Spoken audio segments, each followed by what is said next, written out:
Hello, and welcome to Horror and Monster Collectibles, where today we're going to be taking a look at this Phantom of the Opera mini bust by Trick or Treat Studios. This captures the impeccable Lon Chaney as the Phantom of the Opera. It is about a quarter scale statue. It is made of resin. It is sculpted by Alex Ray, who pretty much sculpted this entire mini bust line for Trick or Treat Studios. This piece is about 5¼ inches tall.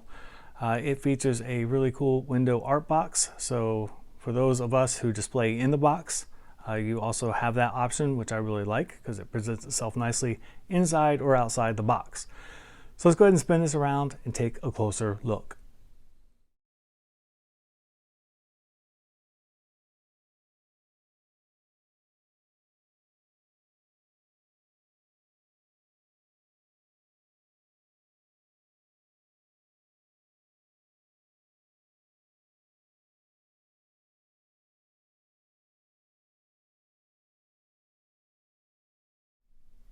All right, so here is the Phantom of the Opera outside the box, and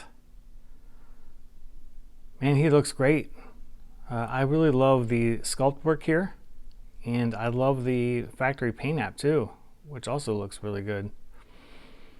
I feel like out of these mini busts, this Universal Monsters line has been their best as far as sculpt work and paint app. I really like what they have going on here.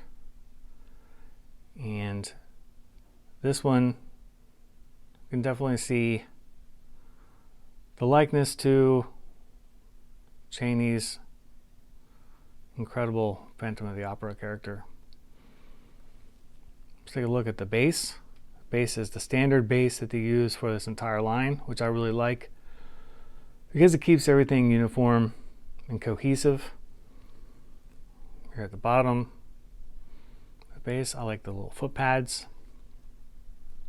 And again, this is a $25 price point. So it's a pretty low price point. The paint apps on this bust are very nice. I didn't have such great luck with my Leatherface mini bust or my Billy from Saw. But the other mini busts that I have look really great, especially for the price point that they are. And this Universal line looks amazing.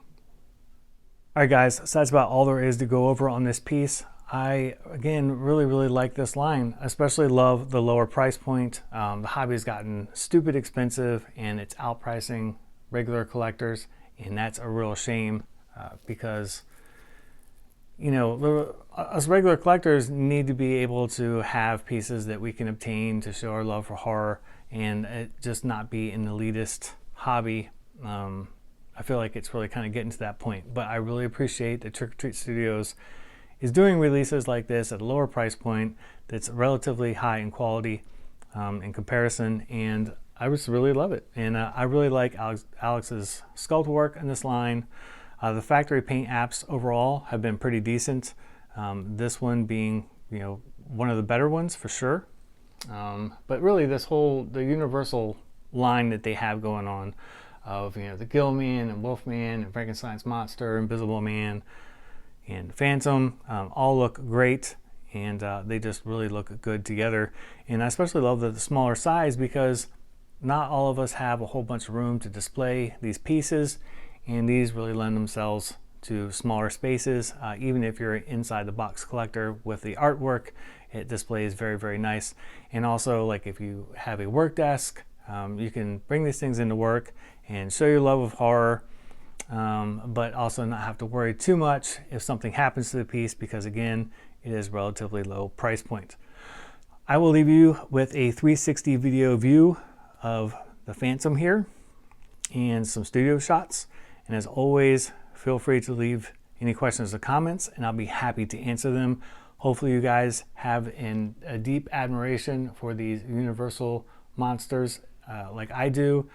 These movies have stood the test of time, 80, 90 years now, some going closer to 100.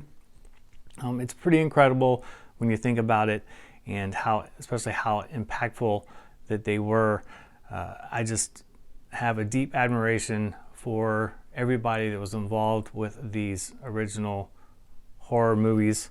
I know there were hard movies before, but the original Universal line I thought was fantastic. As always, feel free to like and subscribe and click the bell for notifications for new videos. And until next time, I will see you guys later.